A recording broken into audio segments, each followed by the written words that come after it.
और उससे भी ज्यादा अपमान मुझे लगा जब ब्रिटेन की रानी के सम्मान में वही गीत गाया गया जो जॉर्ज पंचम के सम्मान में 1911 में गाया गया था कलकत्ता में। कौन सा गीत था वो? हिंदुस्तान में ब्रिटेन के लोगों के समर्थक बहुत बड़ी संख्या में रहे, और ना सिर्फ ब्रिटेन के समर्थक रहे बल्कि अंग्रेजों के तलवे चाटने वाले घराने इस देश में रहे। अंग्रेजों की जी हजूरी करने वाले घराने इस देश में रहे, और जिन खानदानों ने अंग्रेजों के जितने ज्यादा तलवे चाटे उन्हीं खानदानों का नाम इस देश में गर्व से लेते हैं लोग। जो अंग्रेजों के सबसे ज्यादा पिट्ठू बनकर रहे, जो अंग्रेजों के चरणों में साष्टांग बिछ जाते थे, ऐसे ही लोगों को इस देश के इतिहास में पढ़ाया जाता है। और ऐसा ही एक खानदान था जो अंग्रेजों की गुलामी में आकंठ डूबा हुआ था। उस खानदान का नाम था टैगोर खानदान। और उस टैगोर खानदान का एक व्यक्ति था जिसका नाम था रविंद्रनाथ टैगोर। उस रविंद्रनाथ टैगोर ने जॉर्ज पंचम के स्वागत के लिए एक गीत लिख दिया था। और ना सिर्फ उस आदमी ने वो गीत लिखा, बल्कि कलकत्ता में जब जॉर्ज पंचम पहुंचा और उस भरी सभा में जहां लाखों लोग उपस्थित थे, हिंदुस्तान की गुलामी का गीत गाया गया और ब्रिटेन के राजा का सम्मान किया गया। और यह काम रविंद्रनाथ टैगोर ने अपने मुंह से किया। और वो गीत कौन सा था जो रविंद्रनाथ टैगोर ने इंग्लैंड के राजा की स्तुति का गान करते हुए लिखा था? वो गीत वही है जिसको आप कहते हैं जनगण मन अधिनायक जय हे भारत भाग्य विधाता। बहुत शर्म आती है मेरे जैसे आदमी को जब वो गीत गाने के लिए कोई मुझे कहता है कि ये गाओ। क्यों गाएं उस गीत को? रविन्द्रनाथ टैगोर तो चापलूसी करते थे अंग्रेजों की, रविन्द्रनाथ टैगोर तो चाटुकार थे अंग्रेजों के, और रविन्द्रनाथ टैगोर तो साइकोफेंट थे अंग्रेजों के। इसलिए उन्होंने अंग्रेजों के राजा के सम्मान में वो गीत लिखा था। मैं तो नहीं हूं, मुझे तो अंग्रेजों की चापलूसी से कोई मतलब नहीं है। मैं तो अंग्रेजों का उससे ज्यादा विरोधी हूं जितना कोई हो सकता। लेकिन मेरे आजाद देश में उस गीत को बार बार गवाया जाए, यह मेरा राष्ट्रीय अपमान का प्रश्न है।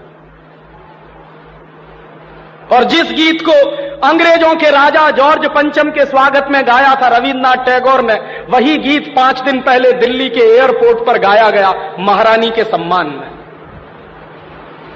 आपने कभी ध्यान दिया है उस गीत के शब्द क्या हैं और उन शब्दों का मतलब क्या है?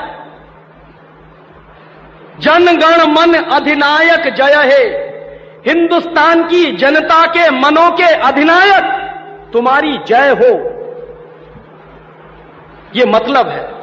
जनगण मन अधिनायक जय है माने जॉर्ज पंचम तुम हिंदुस्तान की जनता के मनों के, जनता के गणों के अधिनायक हो, सुपर बॉस हो, इसलिए तुम्हारी जय हो। ये रविन्द्रनाथ टैगोर गा रहे हैं। भला इससे ज्यादा चाटुकारिता का दूसरा कोई प्रमाण मिल सकता? इससे ज्यादा साइकोफेंसी का दूसरा कोई प्रमाण आपको मिल सकता? और दूसरी लाइन है जनगण मन अधिनायक जय है, भारत भाग्य विधाता, माने तुम भारत के भाग्य विधाता हो, माने हमारा भाग्य तुम लिख रहे हो। यह तो कोई भगवान से भी नहीं कहता है।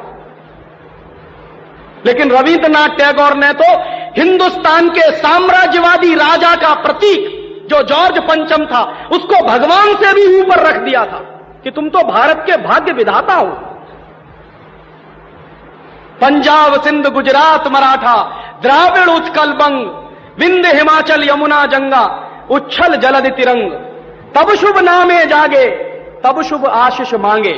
माने पंजाब सिंध गुजरात मराठा द्राविड़ उत्कल बंग ये सारा हिंदुस्तानी इलाका तुम्हारे लिए आशीष मांग रहा है, तब शुभ आशीष मांगे। तुम्हारी भलाई की प्रार्थना कर रहा है।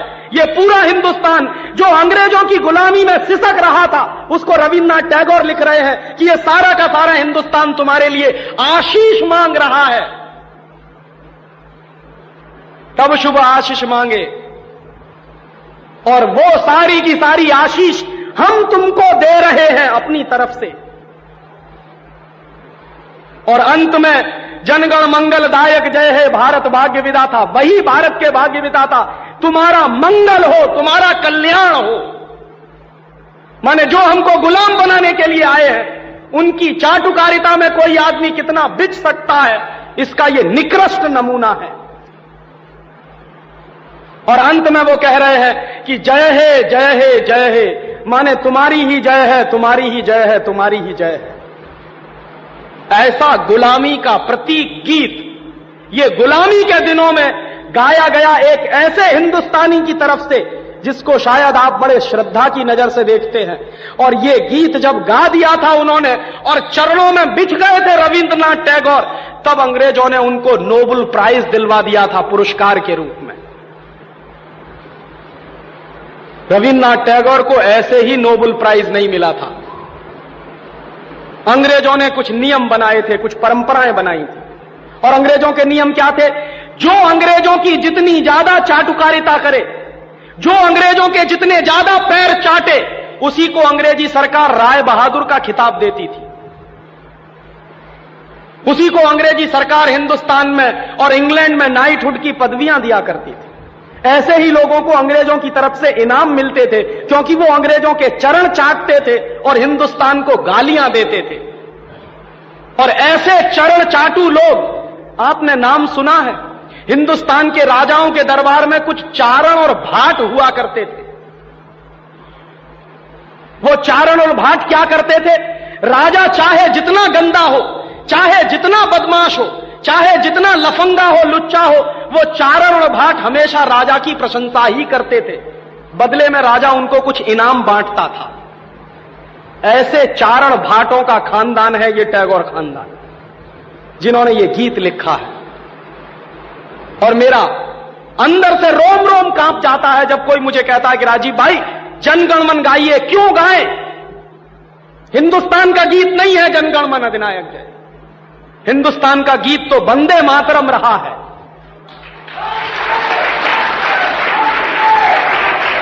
और यह वंदे मातरम जैसा गीत जो हिंदुस्तान की आजादी की लड़ाई का प्रतीक था, जो हिंदुस्तान के लोगों में खून में जोश भरने का काम करता था, उस वंदे मातरम जैसे गीत को हिंदुस्तान में राष्ट्रीय गीत का दर्जा दिलवाने में 50 साल लग गया हमको, अब जाके हुआ है।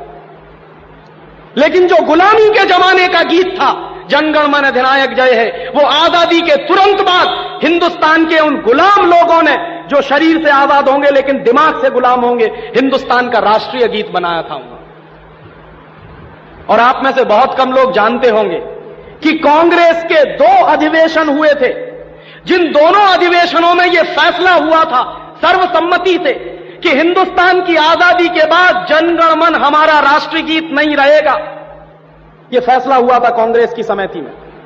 लेकिन उन्हीं कांग्रेस के लुच्चे नेताओं ने आजादी के बाद उसी को अपने देश का राष्ट्रीय गीत घोषित करवा दिया। इससे ज्यादा शर्म की दूसरी बात कोई हो नहीं सकती। और वो गीत जिस तरह से गाया गया था जॉर्ज पंचम की अगुवाई करने के लिए, जॉर्ज पंचम का स्वागत करने के लिए कलकत्ता में लाखों लोगों के बीच में, वही गीत अब फिर गाया गया है महारानी के सम्मान में उस दिन दिल्ली के एयरपोर्ट पर। कैसे कहें कि यह देश आजाद है? 1911 में जो हमने सुना है वही तो आज हम हमारी आंखों के सामने देख रहे हैं।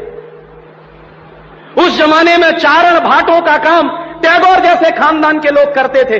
आज भी चारण भाटों की कमी नहीं है, जो रात दिन महारानी के सम्मान में कविताएं लिख रहे हैं, लेख लिख रहे हैं। मैं तो पिछले 6 दिनों से अखबार पढ़ रहा हूं।